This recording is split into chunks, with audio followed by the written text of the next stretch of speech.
Hey, everybody, it is Mike Petralia, Trags, back for the latest episode of the JungleRoar podcast. And joining me is an old friend working for a new company. That would be the one and only Jay Morrison. I haven't had you on since you've become a part of the Pro Football Network family, Jay. You can follow Jay Morrison on Twitter, X, at by Jay Morrison, all one word. I know that's a new handle, so I want to get as many people accustomed to it as possible. But you already had a very great, well-deserved following. All of that said, welcome back, Jay. Thanks, Trags. I was starting to feel left out a little bit. I was like, well, when's he going to have me on? No. I will never leave you out. As long as you and me are on the beat, I will never leave you out. I can assure you that. All right, let's get to the business of the Bengal quarterback position. And I look at this in two buckets, Jay, good and bad. I think what Zach Taylor said on Monday at his news conference was a good sign. I don't think he would have been as adamant and as forthcoming about saying that Joe Burrow looks great if he didn't feel that Joe Burrow were indeed getting ready to get on the field, practice for the game on September 10th in Cleveland. I just don't think he would have done that. But the other issue is the not so great, and that is, will a backup quarterback please step forward? So let's start with Joe Burrow. Your read on what you think his preparations are, what your take from what Zach Taylor said on Monday was. Yeah, I think you're spot on there, because it wasn't just that he said the positive words he said. It was the fact that he said anything at all for so long. It's been several weeks from when I said several weeks. And yeah, for him to go into that and use those terms, as good as he's ever looked, and that type of thing, that right. Yes, that he feels comfortable now knowing that he's on pace. I don't think he's ready yet, or we'd see him out at practice, but I think he's close enough to the point now where they don't expect this to be an issue, and they feel a little more comfortable addressing it in a positive light. So I thought that was telling, the language that he used, and even Brian to some degree the day before, saying he doesn't he doesn't watch him do rehab, but what he has seen of him has looked good. So I think that was always kind of the hope that he'd be back for the season opener, and the way they phrased it yesterday and the day before makes it seem like, yeah, he's on track for that for sure.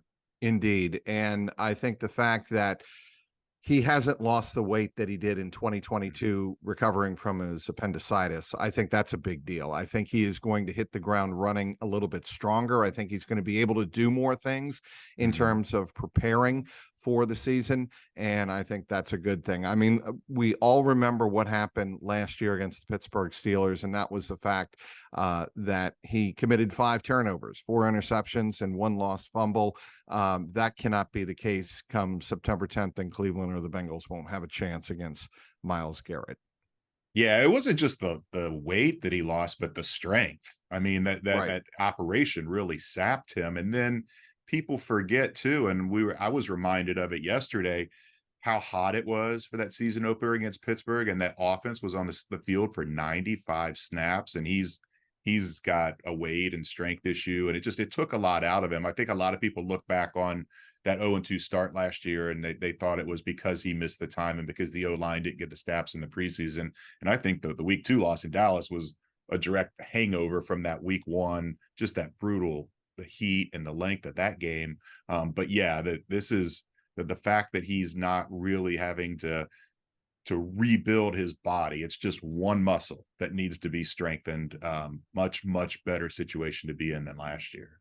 Now, you wrote about this for the Pro Football Network, I think, and you also addressed it on the latest Pro Football Network podcast. Do the Bengals have a backup quarterback problem?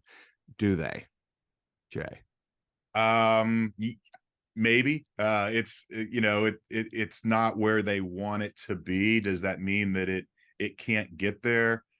I don't know. I mean, time's getting short, and if Joe's going to be ready for the start of the regular season, then maybe some of the urgency, they've got some more time. I mean, they have a week from today as we record this to make that decision and to make the cut down. And I from the listening to Zach yesterday, it sounds like he's he's happy the way they're progressing, but not where they need to be yet. And he wants to see somebody step forward and win that job. And it's not just how they performed Saturday at Washington. It was he talked about this whole week at practice that factors into it too. And yesterday wasn't a good start. I mean, there was interceptions all over the place, and it was just not a good day for the offense. Now, it should be noted, we don't see Zach do this a lot. It's always ones versus ones, two versus twos in training camp, and they went ones versus twos yesterday. And when it was the one defense and the two offense, the offensive line was just totally overmatched, and it was understandable that they weren't able to get much done. And they flipped those guys yesterday. Trevor Siemian took some first team snaps, and Jake Browning took some first team snaps. So this thing is clearly still up for grabs. And I think the whole wild card in this, and Zach said anything is feasible. And he also talked about how hard it would be to bring somebody in from the outside because of how complex their system is. But there's one guy on the outside who may become available a week from today, and that's Brandon Allen in San Francisco. All expectations are he's going to be cut out there. And I won't want to say seamless transition, but he would be able to come in here and catch up on what's been installed since he's left pretty quickly if the rest of the week looks the way yesterday did, looks the way things did in Atlanta and against Green Bay. So it should be noted, backup quarterbacks have their most precious reps in practices like Monday. And you can't just say, well, it's an interception in practice and it wouldn't have happened in a game. It doesn't matter. It does matter to these guys because it was interesting to me, not on Sunday when Brian Callahan spoke, but the last time before that moment in camp when Brian Callahan spoke to us. He said, we want these guys replicating their decision-making based on what they would do in a game. And that means, if in the very literal sense, if you need to throw the ball into the ground, throw the ball into the ground. And what I saw on Monday that I thought was a little bit troubling is Jake Browning made a nice scramble play towards the end of practice. And then he throws a wounded duck for Joe Mixon in the end zone that Logan Wilson made a great one-handed catch on an interception.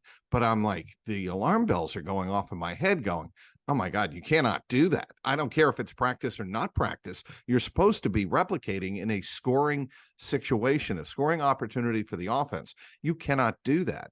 And that to me is where the alarm is with the two guys. And, even Trevor Siemian, he had a route, I believe, on the outside for Charlie Jones. He underthrew it badly, and Jalen Davis, who has had a very good camp, had a great practice on Monday, jumped the route for his second intercept. Would have been a pick six the other way, a Denzel Wardish pick six on Joe Burrow. People remember that from 2021.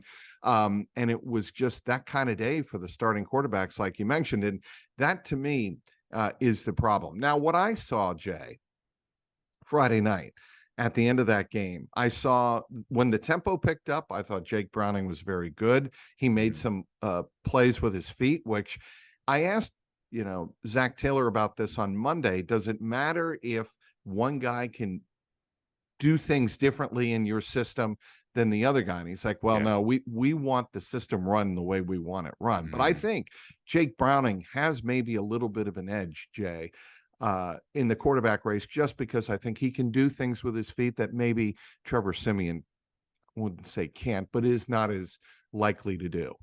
Yeah, well, I'll say it. He can't do it. He can't do a lot of that. I mean, he can extend plays, but he can't. I mean, Jake ran for 50 yards. And I remember last year's preseason, it's like, oh, it was a big surprise how many plays Jake Browning made on the run and made with his feet. And I went back and looked, he only had 33 rushing yards in that whole preseason last year. He had 50 alone Friday night. So I agree with you there. I think he brings an element, and it's an element that could be needed. I mean, we've talked so much about how much this O-line is improved, and you don't expect the pressure to be there the way it's been in years past. But if it does come, you need a quarterback that can make play, either extend in the pocket or just take off and run.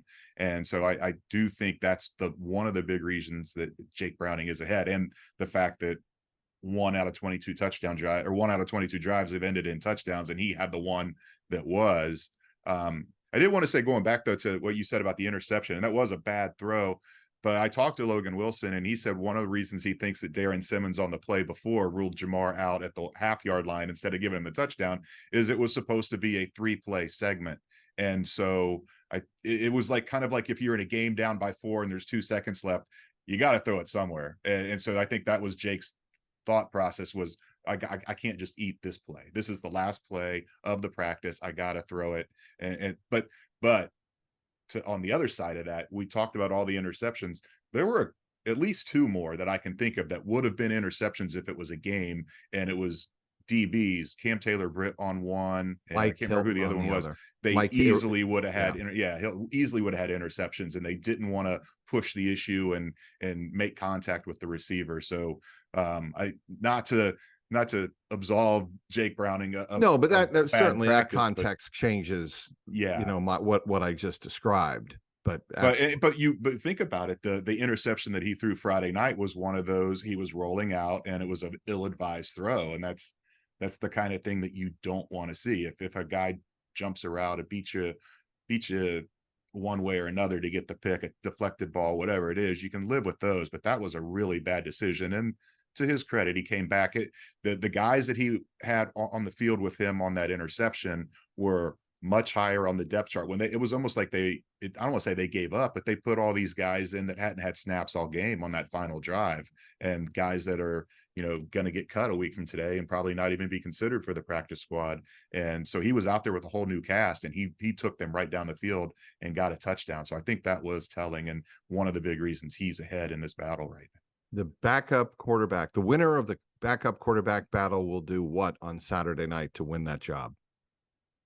Avoid the big mistake, and conceivably you lead a touchdown drive. I mean, they've only scored 32 points, only 1 offensive touchdown this whole preseason. So you'd like to see them get 1 or 2 more of those. But Zach made it sound like they do want to see Reed Sinnett in the fourth quarter and maybe in the second half. So maybe these guys are only going to get a quarter each. It depends on how the drives play out, but it's going to be the guy that makes fewer mistakes, I would think, as opposed to makes plays.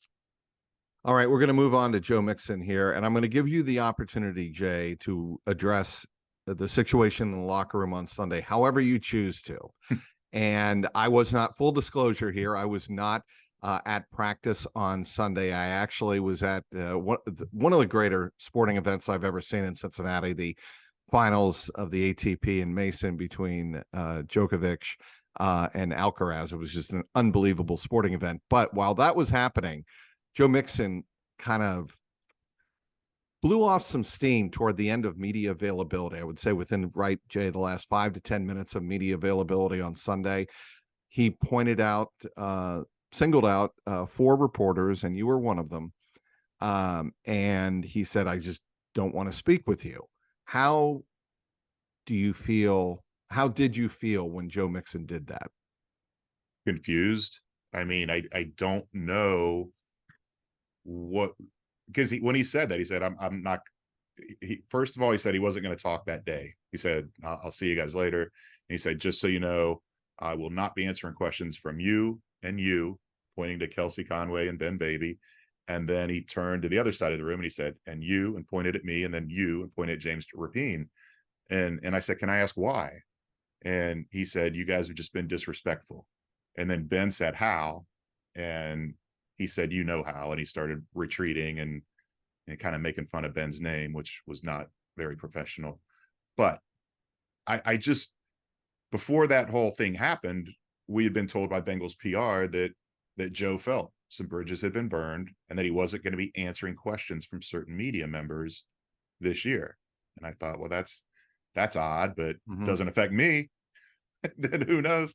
I mean, then it does affect me, and I'm one of them. And I don't know why. And I'm curious because it's not a big deal. He's still going to talk. We can still listen to what he has to say and get the quotes and all that. But I'm just curious what he feels was disrespectful, because this, they don't read what we write. They don't listen to our podcast. They get it from friends and family members who maybe get it from somebody else, and or the agent. Correct. But And I don't know if he's doing it directly, and maybe he's getting it from somebody else, but it turns into a big game of telephone, the kids game, where the message keeps getting skewed as it's passed along. And so I would like to have a conversation with Joe, and I think it's too early and too raw for that on his end. I don't feel like it's raw. This happens a lot where reporters choose, or where players choose not to speak with certain reporters.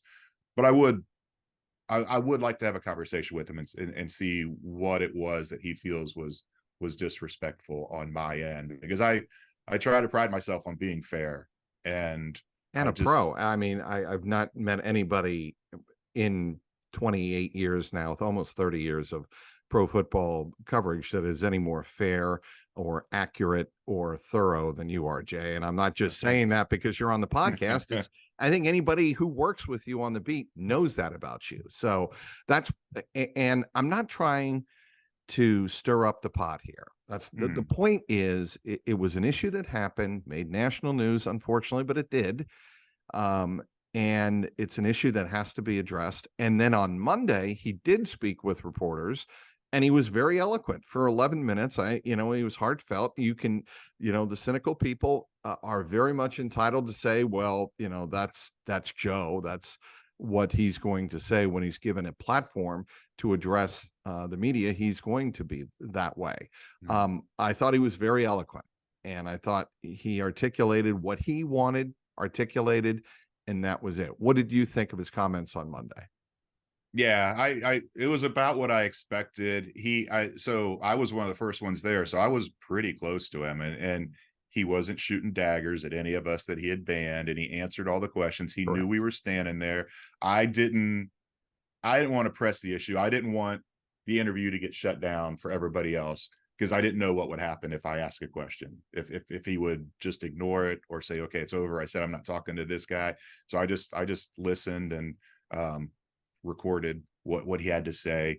I'm not surprised. He didn't want to go into the court case, other than he said it, everybody knows what it is. So he wasn't happy that charges were brought and he had to sit in court for 4 days, and it was so public.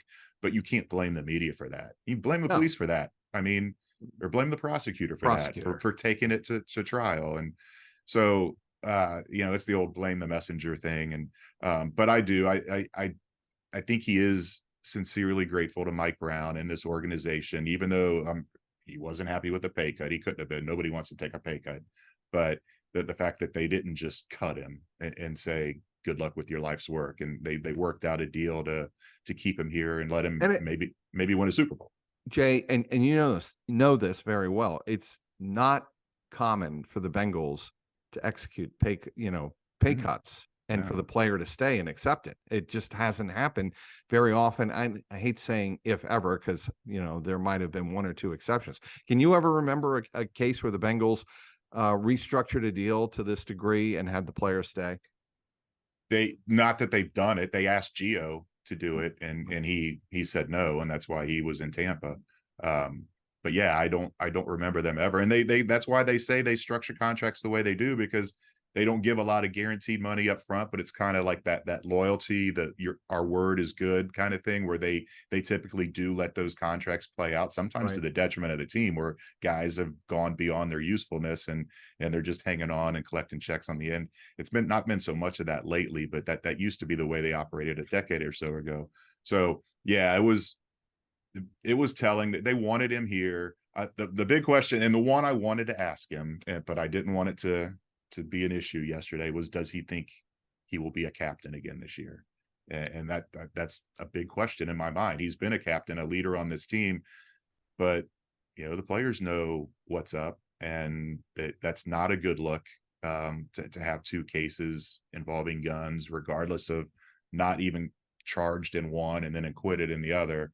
So I am curious to see, one, if he is elected a captain in this year, and I would have liked to have heard from him whether he thinks he will be or should be. All right, let's move on to the rest of camp. And one player, a rookie, a draft pick. I want to get to the draft pick class quickly before we wrap it up here. Myles Murphy. I think Bengal fans are expecting a little bit more from him, or did expect more from him coming into camp in the preseason. Your assessment of what Miles Murphy has looked like so far in camp and the two preseason, or the one preseason game he didn't play, obviously. Yeah. He was sick against Atlanta. He's one of those, coaches say it all the time, stacking days and getting better. He's one of those guys that you can see getting better every day. He's each practice, it seems like he's more of a presence, and he's getting in the backfield a little more. And he hasn't lit it on fire. But rarely, even first round picks, do you see rookies come in and just do that right off the bat, especially a position like that in the trenches where it's a big difference with grown men strength NFL guys as opposed to college guys. And so I see the progress, and you see the desire in him, and when you talk to him and how badly he wants to be good. And so I'm not too worried about what this is going to be. The numbers I don't think are going to be where people maybe think they might be for a first round pick, because that D line is ridiculously deep and talented. And I just don't know how often he's going to be on the field this year. But when he is on the field, his pressures to pass rush rate, I think is going to be good. Whether he finishes or not, that remains to be seen. It's not something that they get to do in practice. You might tap the quarterback on the hip and get credit for a sack, but that's a big difference between grabbing a guy, 6'4" guy around the waist and throwing him to the ground. So it was a shame that he didn't get to play in Atlanta, his hometown. He would have had a lot of friends and family there, but he came back for the very first practice after that game. He's healthy. Whatever the illness was is behind him. And I think we're going to see him play, because he missed that game. I think we're going to see him play quite a bit Wednesday night or Saturday night against Washington. And I look for him to be a factor this year. I just don't think he's going to be the world beater this year that maybe a lot of people hoped for when they saw him go in the first round. Dax Hill and Nick Scott. Yeah, I mean, Nick Scott's really impressed me. He's got, when he came in for his press conference after they signed him, he brought his wife and his little baby, and he was so nice. And it was like, oh my gosh, is this an NFL safety? But we've seen it in camp. He's got an edge to him. And when they talk about, there's no tackling, but there's thumping, and he's taking thumps on guys every chance he gets. And Dax Hill has this incredible athleticism. And I have less questions about Nick than I do Dax, just because we haven't seen it from Dax, but all the athleticism is there. The coaches talk about the progress he's making. And so the camaraderie, the chemistry, trying to get them on the Jesse and Vaughn thing, that's going to take some time, but their individual play, I've been, I don't know if impressed is the right word, but I think they're on the right track from what we've seen in camp. And he's not a rookie, but I'll finish up. Cheeto Awuzie, he has really passed every level of the rehab from the ACL with flying colors. I can't wait to see him on the field and what he looks like again at full speed. Yeah. And you hear all the time, guys coming off ACLs about that first game back. There's that little bit of trepidation, do you have the 100% confidence in the knee to make it? And he's going to do it on the same exact field where he tore it. But I expect him to be ready. He said he didn't want to put any timetables on it, but just the fact that the Atlanta game, they didn't travel any of the injured guys except Cheeto, because he's that close to being, they wanted him to go through the pregame workout and do all that kind of stuff. So I'd be stunned if he doesn't play a full workload in week 1. All right. He is Jay Morrison, does a phenomenal job covering the Cincinnati Bengals and the NFL for Pro Football Network. Be sure to follow him on Twitter, X, at @JMorrison. That's his new handle. Anything you want to get out there, Jay, whether it be podcast or a writing project you're working on? Yeah, we do have a new podcast. We recorded episode 3 this morning. So it usually comes out on Tuesday afternoons. It's just called the Pro Football Network Bengals Podcast. It's myself and Dallas Robinson. So appreciate anybody checking that out. And more and more, it's at The Athletic, it was maybe a story every other day. At Pro Football Network, it's about 3 every day. So plenty of stuff coming down the pike this week, next week, and then, of course, when the season starts. All right. He is Jay Morrison. I'm Mike Petralia. Trags, thanks for downloading this episode of the Jungle Roar podcast. Of course, you can follow along and subscribe and download and leave your comments on my YouTube page, youtube.com/@JungleRoarPod. Of course, follow me on Twitter @Trags and online, clnsmedia.com. For Jay Morrison, I'm Mike Petralia. Thanks for watching.